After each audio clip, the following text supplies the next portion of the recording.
Hi there, my name is April Poland and I'm the producer of Dungeon Souls, and I would like you to meet our game designer, Agustin. Please take it away, Agustin. Hi everyone, my name is Agustin Salterain. I'm the game designer at Lamina, and right now we're working on Dungeon Souls, the game we already released, but we are updating constantly. Awesome. Well, welcome to today's interview. I am Thank you. ComputerFiguur, but you Thank you. already knew that. Yeah, well, I have a bunch of questions. I haven't counted that, so sorry. I'm gonna ask you the questions, and hopefully you have good answers, so people can enjoy that. Cool. For how long has Lamina Studios been active as an indie game studio? Lamina, we founded Lamina in January 2016, but the development started in 2015. So it's been a year now. And where is Lamina Studios been located? Lamina Studios is located in the United States. Okay. Yeah, but we work with people all around the world. Right, we work with a lot of people. Agustin is from Argentina. Diogo, our lead developer, is from Portugal, and we also work with other artists. I would probably name some of them from the Netherlands, Australia, Colombia, Philippines, and a lot more to mention. I think you could check out on our website. Yeah. Is it hard to run like a worldwide team and as one studio? Not really. It's I find it fun because you get to really know a lot of people, and you have different cultures, and so it really adds to, when we share ideas and the concept, it's very rich, and it's really motivating for us. We like the challenge. For what platforms are you currently developing games? Do you want to take this, Kasim?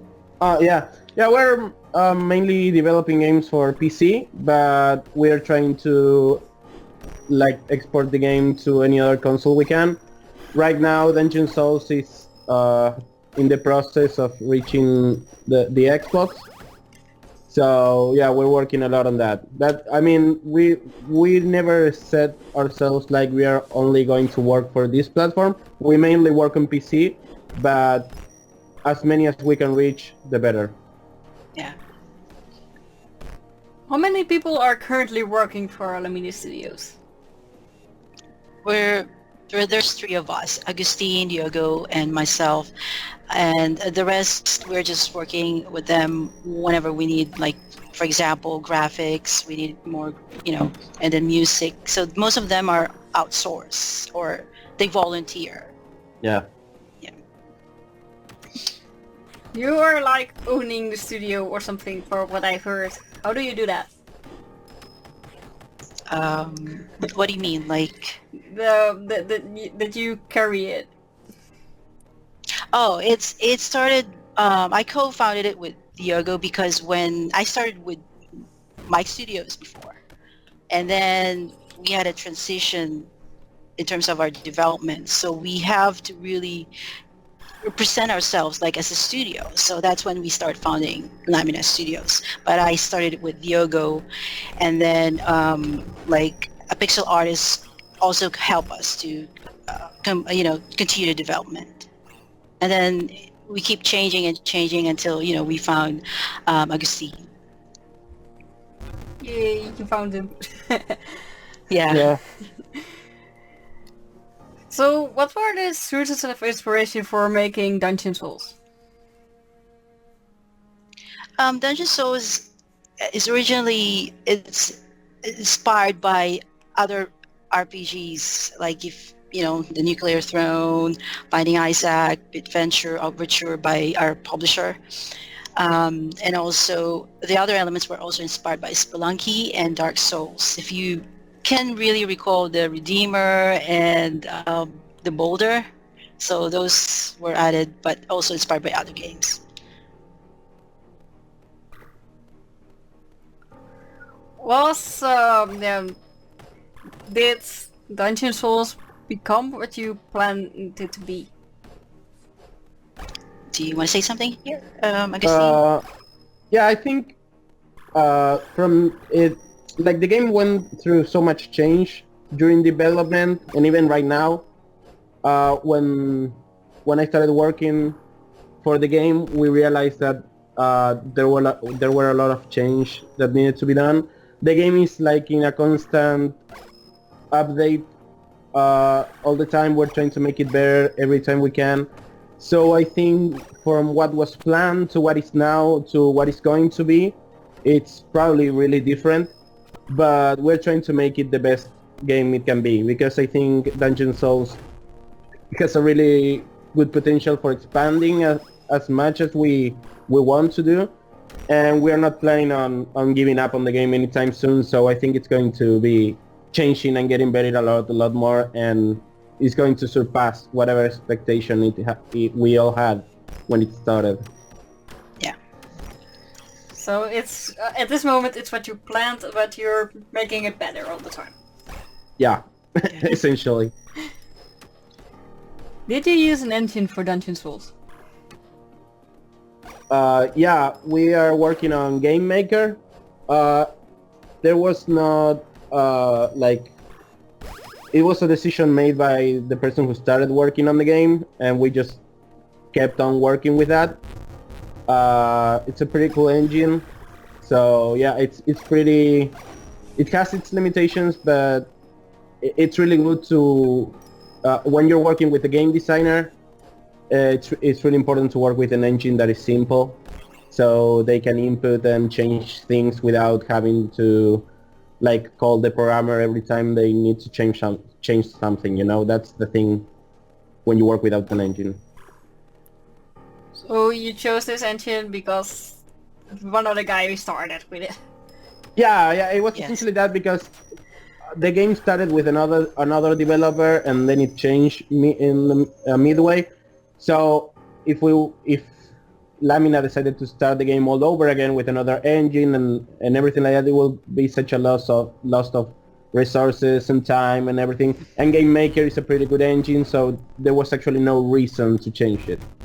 Yes, that's correct. So you took it over from someone else. Yeah, it wasn't exactly like that. I think April has more details on how that worked. It's actually, I started with the developer who started the game. It's just that the transition involves involvement of the game developer.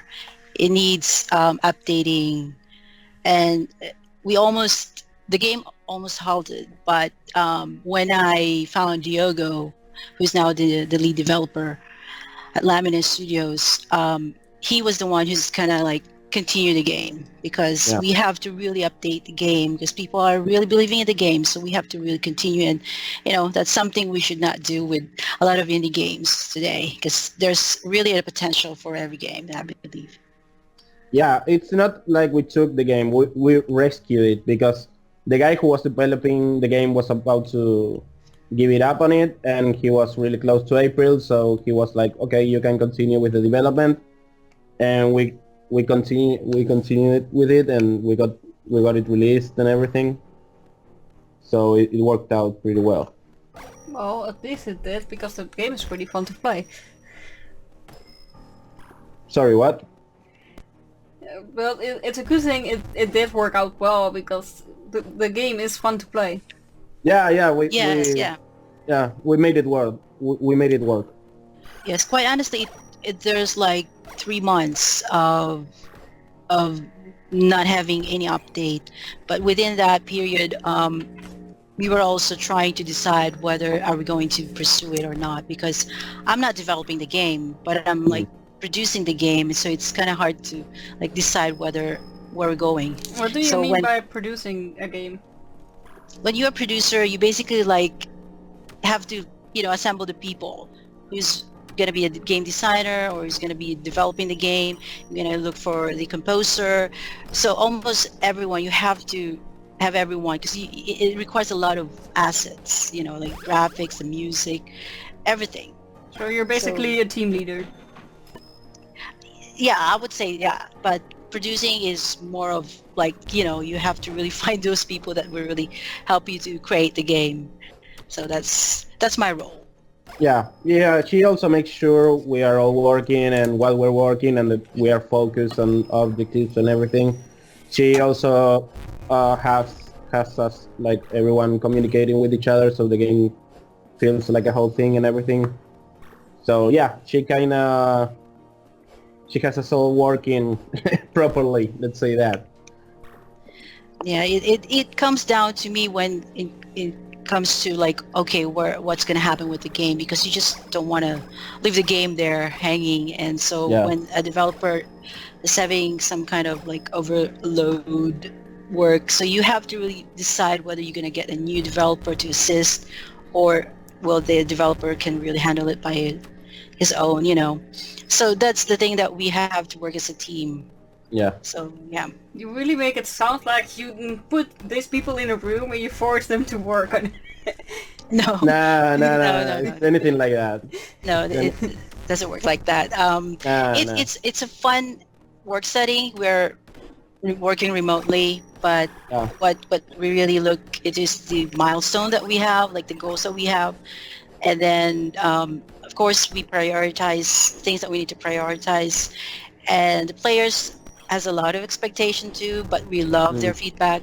So that's what we're looking at in terms of how we're going to work as a team, because we wanted to make sure that we're all on the same page, Yeah, it's important that there's someone taking care of like, for example, I can sit and work for a lot of hours, but if I don't have someone who's making sure that communication is made between all peers and that timelines are like getting done and things like that, you always need a producer. Producers are really important, and without them it just all like crumbles down, it just doesn't work.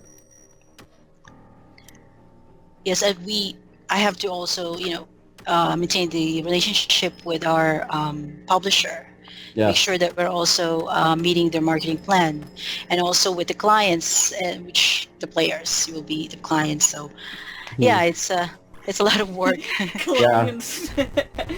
Well, yeah, I know your publisher because I have talked to the publisher before I got your email address, because he is the one that gave me your email to contact you guys. Oh yeah. Yeah. He's pretty nice. Oh, thank you. Yeah, I don't know him further, but he seemed as a nice person to me. Oh yeah, we're just like, we like to just approach each other. We're very approachable. That's what I like about this industry, because everyone is just, they stay grounded. They're like, hey, you just say hi, hey, hello. They're easy to talk to, and they're very approachable.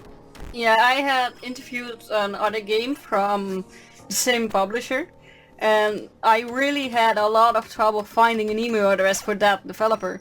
And then I just went to the owner of the publisher and I said, hey, hello, I want to interview the owner of this game. Can I have an email address? And he said yes. Yeah, usually the publisher are the press contacts, so I think that's the right thing that you did. Yeah, but I really directly got to the owner on Facebook. It's not like I emailed him or something, I really got to him on Facebook. Yeah. Sort of stalking. Yeah. Yeah. I was like, hello, this is my channel, I want to speak to that person. Can I have an email address? But I did get it, so it was probably alright. Yeah. He's now in my friend worked. list, so... Yeah. It worked out. Yeah, it worked out. But to get back to the engine, what do you think is the best thing about Game Maker? The best thing about Game Maker, I think it's simplicity, because it's really easy to work with, and I think when you're working with 2D, it's pretty cool. Yeah, it works pretty good. The simplicity, I think, is the best part of it, because it's not a limitation.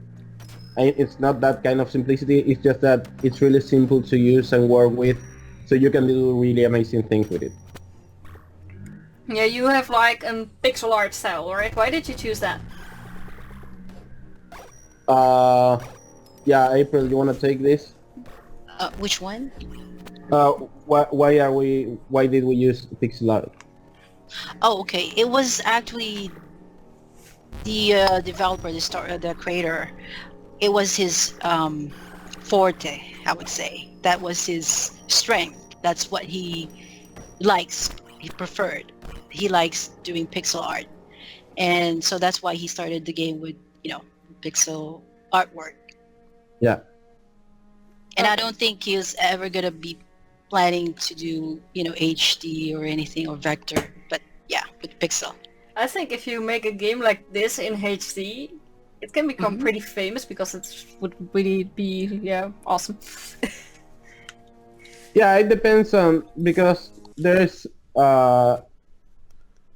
like in these few years, indie developers have opted for pixel art because animation is pretty easy. It doesn't take too much time, and it appeals to an older audience that used to play like games in the 80s and in the 90s. And I think that audience is the one that it's more likely to buy games on Steam and everything like that today. So it really makes sense. Like there's a lot of indie games that use pixel art, like Super Time Force, Binding of Isaac. I don't know, I can name you a lot of them. If I go into my Steam account, there's probably like 50 games that use pixel art, and I think it's something like, it's like fashion, like these few years we've been using pixel art and everybody's buying it, and maybe in a few more years there's going to be something new. There is the new thing for indie developers in terms of art style, and we are all going to move to that probably. So I think the pixel art decision was pretty good because it take a lot of time from development that was used to make the game better in other ways.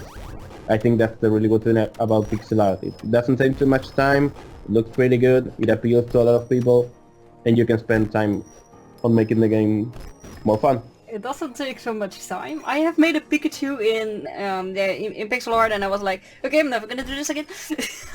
Yeah, I'm not gonna touch it again. It depends on the artist, of course. There are some artists that prefer to do vector or 3D. It really depends on them. But the developer that started the game was really good with pixel art, so he started with that. People really liked it. They like the art of the game, like all our players. We never read or heard anything negative about the art, so I think it was a really good decision. Yeah, well, it does look good, so that's the good side of it. Yeah. Does Game Maker also have bad sides for you? Yeah, I think Game Maker has its limitations. I think sometimes if you're going to make a game that is going to have too much content in terms of level design, for example, if you want to make like an open world game or something like that, it may have its limitations when you are creating like a map or something like that. There's a game called Crashlands that is made on Game Maker. That game pushed the limitations of Game Maker. I don't know how they did it, but they made a really nice open world game. But when you play it, for example, when you press the button to look at the map, it starts a small loading bar because Game Maker can't like load the map fast enough because the map is so big. So that's a limitation that, for example, you wouldn't have when working with Unity. So yeah, I think that's one of the biggest limitations. If you want to make something that is too big, you may have to change engines.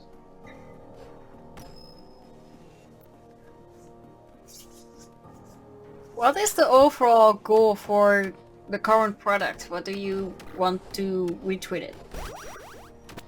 What we want with Dungeon Souls is like we want to keep it updated and changing constantly, so people have something new to do every now and then.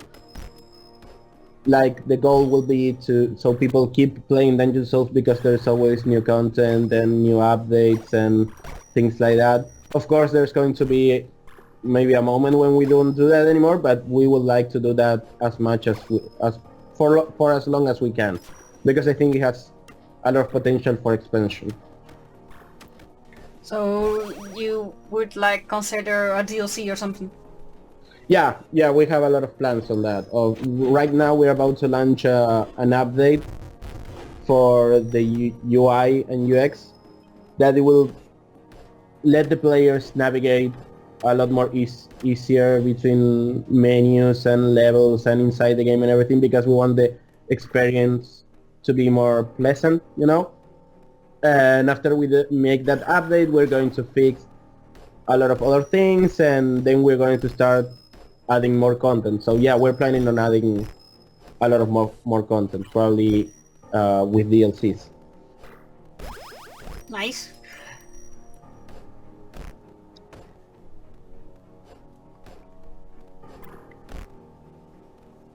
What was the biggest challenge in the production of Dungeon Souls?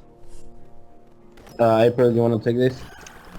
I think I would say that transition that we had, because that almost like the turning point where we have to decide whether are we gonna still continue or not. So there was a time that we were like hanging, and we can't say, but we never stop believing in continuing the game. So everything really comes like Agustin, Diogo, it's like blessings in disguise, I would say. So yeah, so this is really, I would say, one of our greatest milestone that we have in the production, and it was also one of the challenges, the biggest challenges. Oh, Agustin, I guess you are a hero. Yeah, it seems like that. Did you get any help from the industry to develop or promote Dungeon Souls? Yes, we do.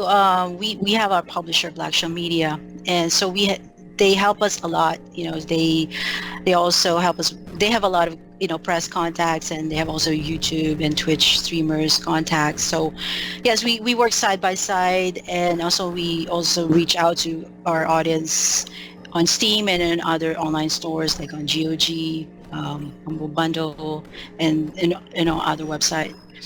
And in terms of overall support, yes, I would say sometimes you get overwhelmed because a lot of Steam players are really wanting to suggest more, and how massive it can get, and it's hard to really implement all of them. But we do try, to at least give them what they really want. At least the capacity, within the capacity of the game. Yeah. Yeah, you can't give everyone everything. That's a problem Right. I have all the time. Yes. How long did it take to create Dungeon Souls from start to end to where it is now? Well, I would say the demo, the developer started it as a hobby, so it took him 3 months. So imagine maybe around April of 2015, then we released the game on early access on Steam in July. And then we released the final build in December 2, 2016. So I would say it's a total of maybe going on 2 years now. Well, that's a pretty long time. Yeah. Yes, yeah. What do you think is currently helping or hurting the indie game industry? Well, I think those two things are related, because I think what is hurting a lot is the thing that the industry is growing so fast. Like if you think about the video game industry just 5 years ago or 6 years ago, it was totally different. I think Kickstarter made a lot of good things for the industry and also made a lot of bad things. I mean, not Kickstarter itself, but the people who tried to release a game from there. So I think one of the things that hurt the industry a lot was the fact that there was a lot of Kickstarter projects that didn't deliver, and that keeps happening today. And at the same time, I think Kickstarter was something that really helped the industry. So yeah, the idea of crowdfunding was an excellent idea. It was pretty great while it worked for some years. Right now, it's it's kind of bad because nobody trusts Kickstarter anymore or crowdfunding in general because of what happened. Unless you are, of course, for example, you are making a project that like Yooka-Laylee, that like you are the developers from Banjo-Kazooie. So yeah, of course, everybody's going to give you money because they already know you can make great games. But yeah, I think that was a big hit for the industry because it was growing so fast these last few years because of Kickstarter, and then when it went down, it's not that we come to a stall, but yeah, it kind of slowed the industry down. And also, well, there's this thing about the green light on Steam. I think it does help a lot, but at the same time it hurts a lot because there's a lot of games that are taking the space of other great games that should be there. But Greenlight is going to die in a few... I think at the end of the month it's going to be changed for Steam Direct, which we hope is going to be better for the industry and for we developers as well. So you're one of the people that isn't scared of Steam Direct. Sorry, what? So you're one of the people that isn't scared of Steam Direct. No. I'm actually pretty excited about it. I think, I hope it's going to fix a lot of problems. And the only thing that it makes me a little scared is I think that maybe it's going to be more expensive. And I think that will hurt a little to small developers. But if that's the price to help the industry, then I think it's okay. Yes, I think, well, it's all started with the community-based projects. And I think sometimes we're so much saturated with concepts and ideas. And I think what is really important, we could have a better marketing plan so that we get to start a game and then also get to finish it. Because sometimes it just goes to waste and, it never materializes. And yeah, it just evaporates. That's what they don't want to happen for the indie games. Yeah, totally. Yeah. Which conventions or events do you plan to go to this year? This year, I think we're pretty busy, so Yeah. usually, even we're working remotely, but this development really requires a lot of dedication. But mostly we submit. Sometimes when we see we can attend, like for instance, if there's going to be a festival, an event in Argentina, then most probably Agustin will be the one to represent us. So it varies wherever the event is going to be held. And our publisher is also always up to date, in terms of what's going on. So they always go to those events and also represent us. Yeah. I think this year we are really busy, so it's going to be hard. But maybe beginning of next year, maybe the end of this year. It depends on how long it takes for us, what we're working on. We'll probably start going to more conventions and things like that. Yeah, I think this year is more like a year of growing as a studio, and maybe the next year will be more like showing the studio, Right. Well, you're at least working. Yeah. Yes. And plus, we still have a lot of things to catch up with the game, so there's no reason for us to really present it if it's still not solid yet, if we still have a lot of work to do. Yeah, totally. Yeah. Do you want to make a sequel to the game one day, or another game with the same studio and the same things in it? We've been talking about that for a lot of time. Right now we think making a sequel or something like that will not be the best idea, because I think the game can still expand a lot.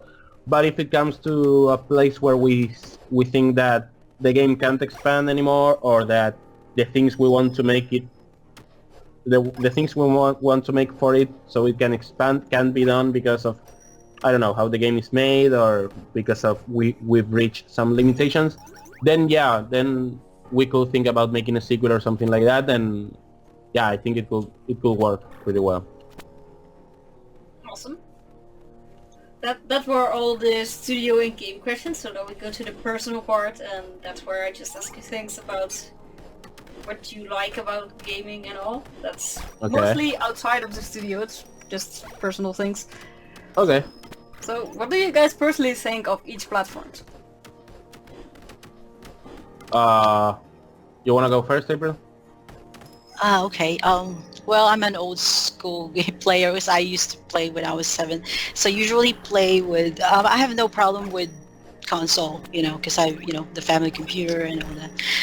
But right now I'm more on PC. So it depends really what you have, I would say. So I just switch between console or PC.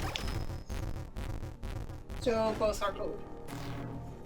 Yeah, I think right now I prefer PC at least as a developer, but as a gamer I think there's something really nice about the concept of the console, like it's this thing that serves the mainly purpose of entertaining you, and you sit down in your couch and grab your control and things like that. I think there's a whole culture behind it that is really nice, but at the same time they are kind of messing some things up with game development itself, because it's complicated to release for console, and it also has a lot of limitations, and those limitations are making it so game developers don't make the best they can do on PC, so they can export it easier to the console. So it's kind of messing everything up, and I don't know how much longer we'll have consoles really. It's pretty sad, because most of my memories from when I was a child are playing Tetris with my mom on my console, and with playing Mario with my dad and things like that. So yeah, it's very nostalgic to think about it, but yeah, I don't know how much the console concept will. Well, I can imagine playing Tetris with my mom, so yeah. Yeah. Yeah, my whole family, we are all gamers basically. So. Well, my mom does own a PlayStation, but she never plays cool. it. Oh. She just owns Yeah, it's fun. It's fun. You have like family that likes to play games, because you want to beat their scores. So Yeah. It's more challenging. Yeah. It's like they're gonna treat you for something when you beat them. Yeah, well, you can always go on a bet and say if I beat your high score, I'm getting a box of strawberries. Because you can go for like something really big, but that it wouldn't be fun anymore. Yeah. And a box of strawberries is like €2, so they can buy that for you. Why did you choose to start game development, from a gamer perspective?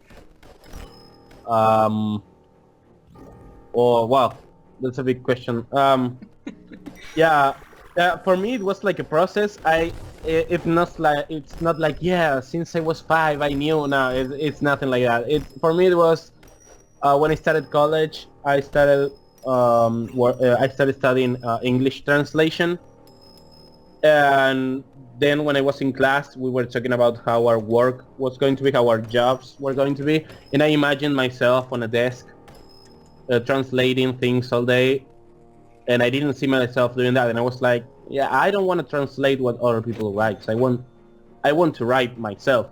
So I changed to journalism, and when I was studying journalism I got a job as a video game reviewer, and I started writing about a lot of games. And then I sat myself and I said, I don't want to write about other people's games, I want to make my own games.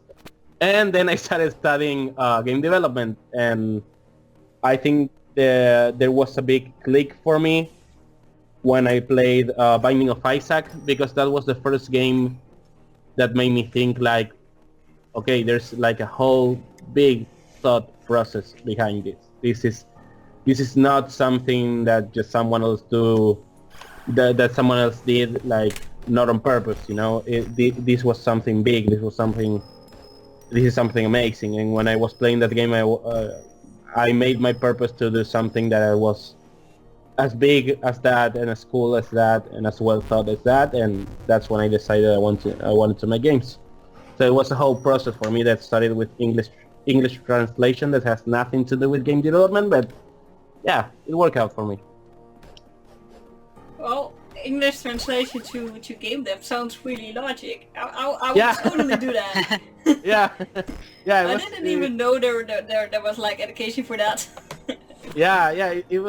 It was pretty weird because it was weird for me and it was weird for my family too, because when I said I wanted to be an English translator, for example, my grandparents were like so proud, and when I said I wanted to be a journalist, they were so proud. But when I came to them and said I wanted to be a game developer, they looked at me like they were like, do people even get paid for that? So yeah, so it was, for my family, it was a really big change.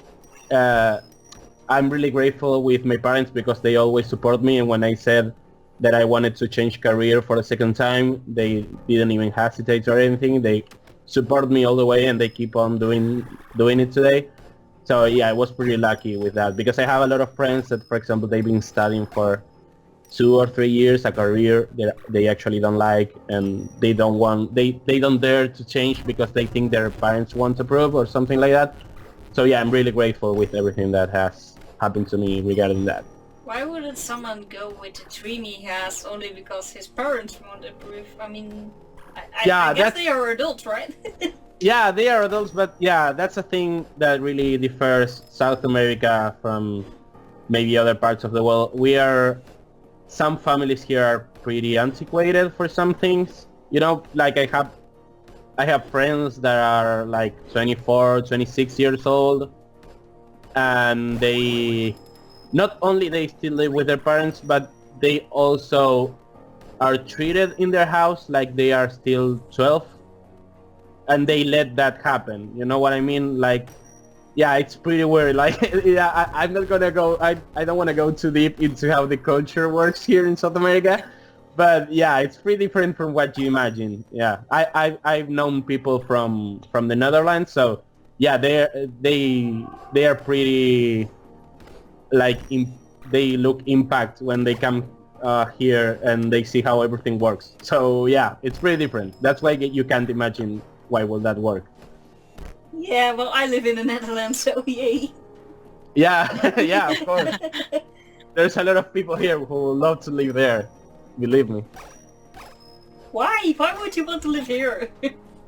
No, here in Argentina especially, we look at Europe like if it was heaven or something, you know, because there's so much trouble here with politics and economy that we look at Europe like, yeah, what could ever go wrong there? Everything. Yeah, yeah, I know what you mean, but it's this thing about perspective, you know, like there's a saying that says the neighbor's grass is always greener, you know? Right, yeah. So yeah, it kind of has something to do with that. Yeah, of course you have your problems like any other country, but yeah, things here are kind of whack. We have really green grass over here. Yeah, probably. It's the climate. Yeah. Probably erase a lot there, huh? Yeah. Yeah, well, we do have a perfect climate to grow grass. Yes. Yeah. Yeah, you do. I mean, I don't know the color of the grass in Argentina because I've never been there, but it's probably No, yeah, green. yeah, probably. Yeah, it's pretty green. It's pretty green. So, April, what kind of education did you do before you started to make games?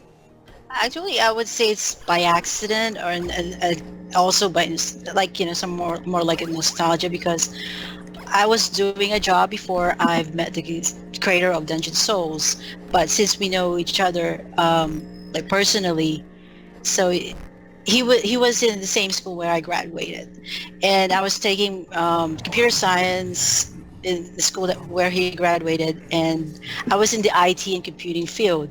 So I was totally like, I would say parallel, but not exactly my field, you know.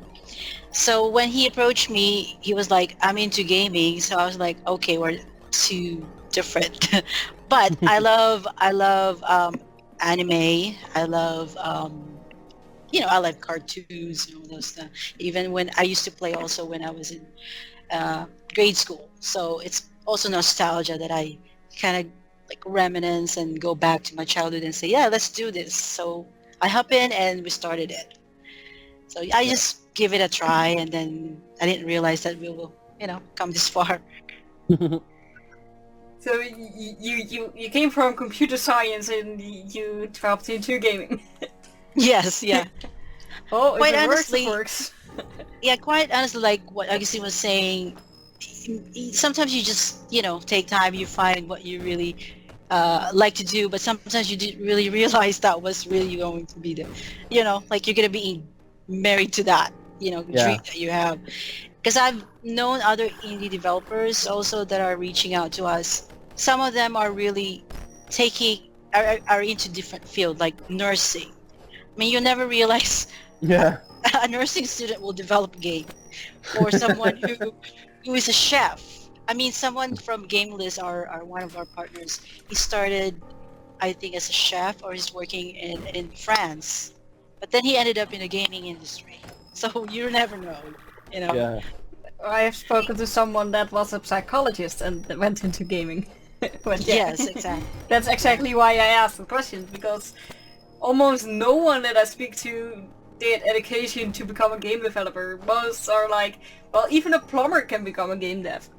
Yeah, yeah. Yeah. It's because it has something to do that because it especially happens with this generation and the one before, and it's probably going to happen with the next one because since we all play games when we were childs and things like that, we all have this love for games, and also with mobile, it has come to this place where everyone is kind of a gamer, you know. So everyone, there is these people that have been working in something else, and suddenly they are interested in game development, and yeah, they just go for it. I have, for example, in my class, I have people that what used to be. I mean, they didn't used to be. They still work on that. They are. How do you call it? Oh, I have this thing with English. The teacher that makes you work out in school. The I I just can't. Is It it like, doesn't come to mind. Sorry? was it an internship? No. You have a class where you work out, you play sports. Oh, In okay. school, I don't get. Gymnastics? Yeah, gymnastics. Thank you. Okay, gymnastic. Oh, I was going crazy. Yeah. I have someone in my class, another student that is a gymnastics teacher, and that's like the totally opposite way from video games, because that's sports and everything. So yeah, it has come to that place where there's a lot of people from different areas that want to make games. Well, sports and games is pretty similar, right? With games you have to move your thumbs and your fingers. With sports you move the rest of your body. Yeah. It has some. Yeah, now with esports, it has come to be more similar, but they are still pretty far away from each other. yes. What type of I games think do you guys play in your free time? Oh, yeah, I have been. I played a lot of things. I don't. Yeah, lately I've finished The Witness. I play a lot of Overwatch. I shouldn't play that much. Yeah, I also play. Yeah, I like to play indie games. Most of it, like really good indie games, because I like to learn from them. I also have fun, of course. I do it mostly because I have fun, but I like to play a lot of indie games to learn a lot and like trying to get in the mind of the developers that made it, so I can learn from that and apply that learning to my craft. But yeah, I play everything. Like sometimes I end up playing something as casual as FIFA, and sometimes I play something as hardcore as, like, I don't know, an indie game from some guy in Russia that made in 2 days, something like that. So yeah, I don't know. I've been called.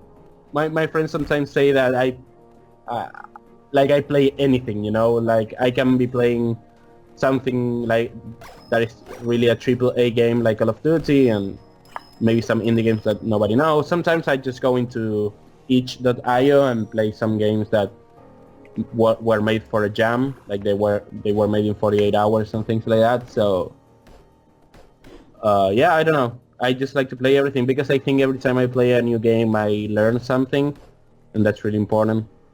When you're a developer, you have to be learning constantly because the industry is changing constantly. Yeah, you have to like play a lot of games to make a lot of games.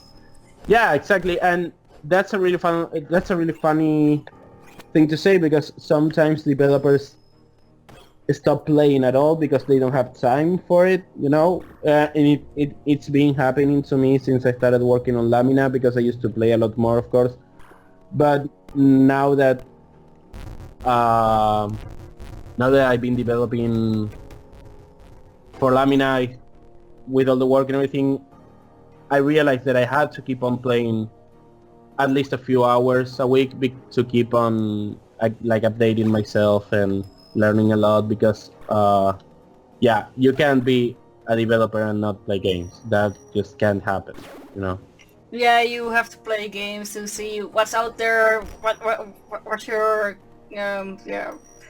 enemies are doing. I don't know the word in English. Your competition. Yeah, exactly. Yeah, you have to be like, for example, this first thing I do when I wake up is I log on into Twitter. I read The Verge, Polygon, and Rock Paper Shotgun and things like that to see what's been happening. I read a lot on game development sites and things like that, because it's really important that I know what is going on. If suddenly, I don't know, games about throwing kitties through windows, it's the new big thing, then I have to be aware of that. I have to know that. I have to pick on it and see why it's a new big thing, So yeah, it's really important to be on date. I mean, if this is like if you were, I don't know. It happens with any kind of art. If you make movies, then you have to watch movies because yeah, it's just logic. Yeah, well, if throwing babies out of windows is becoming popular, don't make it. Don't go with the flow then. Just skip the trend. yeah, of course.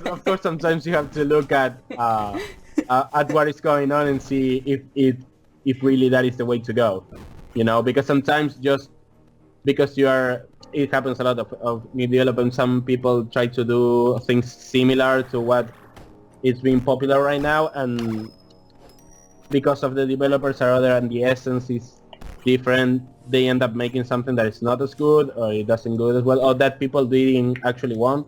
So yeah, sometimes you have to look at what's going on and see, hey, I don't want to do that. I want to make something different and things like that. Yeah, but it's important what is going on at all times. Well, in the example you called, you said like throwing babies out of windows. So that's really not a normal concept. You really don't want to make that. Yeah, exactly. And it happens all the time because there was a few years ago, like 3 years ago, there was like this really violent game called.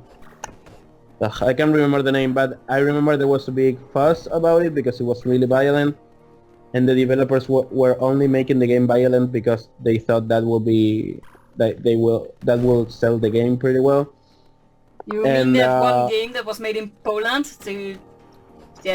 called the Violence? That's the same developer as IS Defense, right? Yeah, I think that's the one. Yeah. Yeah, I have talked to the guy.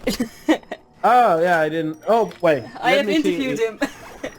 Let me see if it's the same game I'm saying. How do you said that game was called? April is putty. Yeah. Yeah, sorry. April called me and talked to me through Skype. She had an emergency, so she had to leave. Yeah, I saw that. Yeah. Still. Okay, cool. Yeah, I don't know. This really violent game. I can't remember the name. But yeah, there was a big fuss because it was really violent and everything. And I think they looked at the industry in a bad way to make that decision because they saw that there were violent games making a lot of money, but it was not the violence that was making that money. It was other things. Like if you look at GTA 5, people don't buy the game because they can kill people. They buy the game because they can customize their character however they want, because they can drive any car they want, because they can fly, because they can use a parachute and shoot from a motorcycle and things like that, but it's not the violence in itself. So I know yeah. someone that bought GTA because he can steal cars in it. Because what? Because he can steal cars. Yeah, well, yeah, you know, there's I don't want to go too much into what violence and video games and everything like that because it's a really sensible subject, but yeah, I mean, Oh, yeah, in the of Netherlands course, we don't care. yeah, well, here in Argentina, there used to be a lot of problem with that. Now it's kind of more that people have accepted that it's only a game. Well, if you So, if you think about that, games like Mortal Kombat are forbidden in Germany. We can just Yeah. buy them here in every store. Yeah, in And Argentina Germany the is same. right next to us, so yeah. Yeah, yeah, in Argentina Mortal Kombat is actually a really big thing. Like people that don't actually know anything about the games probably know Mortal Kombat anyway. Wow. Yeah, and yeah, and we are, and people is not running in the street killing each other. So yeah, Yeah, that sounds really healthy. yeah. What is your favorite game of all times? Yeah, that's a question we developers get a lot, and we don't really know how to answer sometimes. But I think I can tell you about one game. I don't know if it's my favorite, but I think it was the one that made me realize that games were a form of art. When I was like 13 or 14, I can't remember really, I played Kingdom Hearts 2. And when I finished the game, I was so involved with the characters and the story and everything that I just cried when I finished the game because I was like, I won't be able to see these characters anymore until a new game or something comes.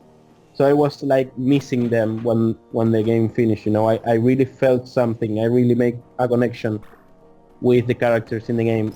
And I think that was the first moment in my life where I realized that games were more than just something for entertainment, that they were like movies and they were like a book, you know, that it was not like a toy, you know. I realized that video games were not toys, that they were a form of entertainment that was more close to a painting that they were to a ball, you know. And it's still now one of my favorite games because it made me change my whole mind regarding how I saw games when I was a teenager, and I think that had a lot of impact on me, and it's probably one of the main reasons I'm now a game designer. Yeah, and if you want to, and the game that I have more hours invested in is The Binding of Isaac. Yeah, that game I can play. If I had to live in an island for the rest of my life with only one game, yeah, it would totally be The Binding of Isaac. Not even your own game. No, not even my own game. You know, fuck my game, you know? I want to play The Binding of Isaac all my life. You know, if I make a game that is good as Binding of Isaac sometime in my life, then I will totally feel fulfilled with myself. I think one of my objectives is to make something as big as So that. if you make a game as good as The Binding of Isaac, you can die in peace. Yeah, totally. Yeah, I totally. Oh. I agree with that statement, and you can quote me on that. Awesome. Well, people will next call you on that. Sorry, what? The people will just call you on that, like call you on Twitter. Yeah. Hey, can you make your game now? Then you can die. Yeah. I have. Yeah, I probably get that in the future. Don't make it before you're 80 or something because. Yeah. I'm gonna. Yeah, I'm gonna take my time with that. Yeah, that's the good thing to do here. Yeah. Yeah. That was also my last question. Do you have anything you want to say to people on YouTube? Yeah, go play Dungeon Souls on Steam. It's pretty good. It's pretty fun. We are going to launch an update in the next few days that is going to make it more cool and more fun.